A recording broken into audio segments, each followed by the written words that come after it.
My name is Jennifer Ocker. I'm the General Atlantic Professor of Marketing at the Stanford Graduate School of Business, and I authored the book, The Dragonfly Effect. I'm Andy Smith. I'm a principal of Vona Ventures, and I also authored The Dragonfly Effect. We looked out at the market and thought there was a gap. There's a lot of books on Twitter, there's a lot of books on different aspects of marketing, and a lot of books on psychology, but we didn't see a book that brought it all together in a way that people could actually put to work for a particular goal. And that's exactly what we try to do. We blend in enough information about social media to get people over the hump of understanding and understand how it's more like traditional media than they might have originally thought, and enough about how individuals behave and are motivated such that they might be able to construct a particular appeal to them, and enough about how marketing actually works to move through the processes of awareness and commitment and involvement so that someone can actually convert someone to purchase or to donate or to participate in a cause. And Andy's been interested in social media for a long time, often saying that social media is the only marketing that you can't buy. So I thought it was interesting, but at the end of the day, I thought it was really a waste of time. Initially, I thought it was very difficult to understand why people would be spending their time harnessing Facebook, Twitter, video. And it wasn't until I heard a story by one of my students, Robert Chatwani, who told the story of his 32-year-old best friend, Samir Bhatia, who had leukemia. And what Robert and Robert's friends and family and Samir's friends and family did is tackle a single focused goal, which in Samir's case was, how do you find a bone marrow match? The doctors told them that there was a 1 in 20,000 chance that they would find a bone marrow match for Samir. So Samir's friends and family took that as a very simple business challenge, which is, how are we going to get 20,000 Southeast Asians in the bone marrow registry? They only had weeks to do so. And they harnessed social media along with traditional means to get, in fact, 24,611 Southeast Asians in the bone marrow registry in 11 weeks. It was an incredible story where, I would hear that a friend had leukemia. What could I do? I would think, could I bring them a lasagna? Could I help babysit their kids? And what Robert and Samir's friends and family did was life-changing. And in fact, they found a perfect match for Samir. And ultimately, just in the year after that effort, matched with 266 other individuals just based on those 24,611 individuals registered into that bone marrow registry in 11 weeks. So it was an incredible story that was told to me, and I think it really changed the way I saw how social media could be effective.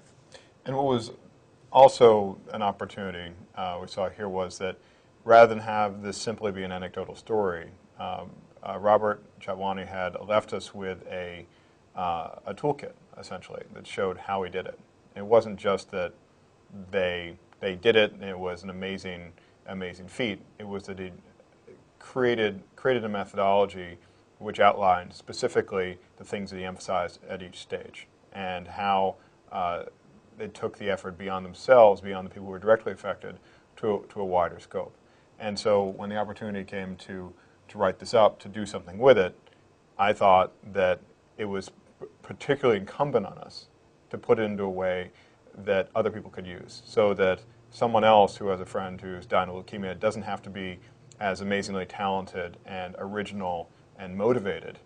Actually, they need the motivation, but they didn't have to invent it from scratch. And that was one of the principles that came out of his work, was to make it so that everything was invented once. The toolkit that they used to inspire people and to help people do their own bone marrow drives was something that they created once and they rolled out many times, and they templated everything based on their own experience.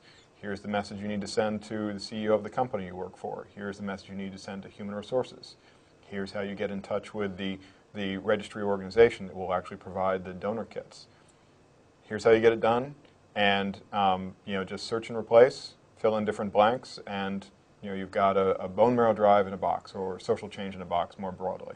And then what we did was we took a lot of the principles we do research on, the psychology of happiness, the psychology of motivation, why people are motivated, along with some of the tools we know from the research on .orgs, .coms, how are they perceived, how do people become effective in organizational settings, and that became the basis of the book.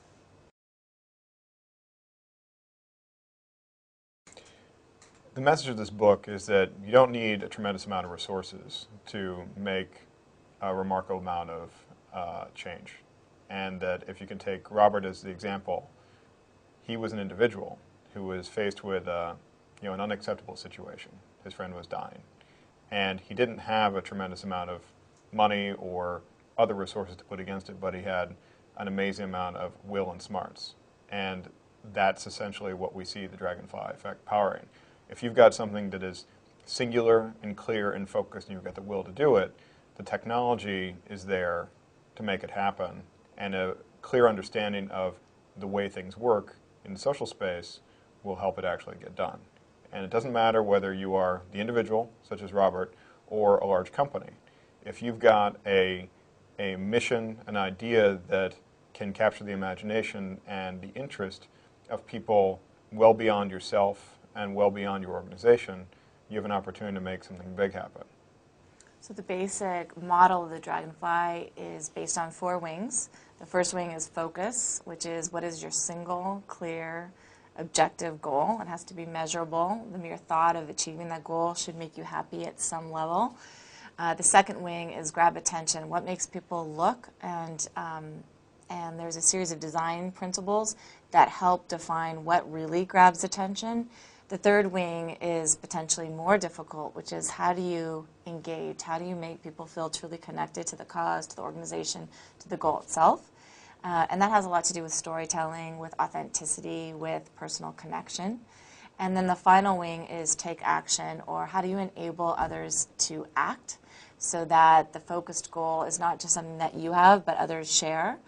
And ultimately, when these 4 small acts or 4 wings act in concert, the dragonfly lifts. And the dragonfly is the only insect that can fly in any direction when all 4 wings are acting in concert. So it's a good metaphor for the ideas that we're trying to convey in the book. It's also a symbol of happiness and change, which are the seeds of the research that are also embedded in the book. One story that caught our attention about a year ago was a story of the Montana Meth Project. It was a project spearheaded by Tom Siebel, who found that by spending a lot of time in Montana, he noticed that in conversations with folks in law enforcement, that there was a disproportionate amount of crimes that were caused by meth-related activities. And there was literally an epidemic status in the state. And so he took it upon himself to address the question of why and what can be done about it. And what he took was a relatively business-like approach, or a very business-like approach, to getting things done. First of all, he set about identifying what was his goal in terms of doing this, and it was really clear. It was like reduce the incidence of meth in Montana. And but in doing that, had to figure out where was it a problem, where did it lead to long-term effects, and went through a very methodical process where they identified that adults may be doing meth, but they started doing it when they were teens, and so targeted specifically focusing on teens to basically cut out the root of the instance. And then they also went forward and said, well, why haven't previous efforts worked to reduce this? And it was that the people who are in this market are highly influenced by advertising, but not by advertising that are put in the typical PSA space or in the typical this is your brain on drugs space. And they really went to the trouble of understanding what grabbed people's attention. What would someone who was considering meth, a teenager in high school who was about to try it for the first time, what was the thing that would get their attention? And they struck upon this message of not even once. And the story that was told was, among meth addicts, what was the thing that you wish you could do to tell, your younger brother or your younger friend, what not to do, and it was that don't even try it once. And they used that story and rolled it out in a very effective, methodical way. And when they looked at their metrics, they had a dramatic impact, reducing meth arrests and meth instances among the target group just phenomenally. And as a result, the project has been rolled out to multiple states, and they made the tools and the learnings available to state drug enforcement organizations, for the past 5 years.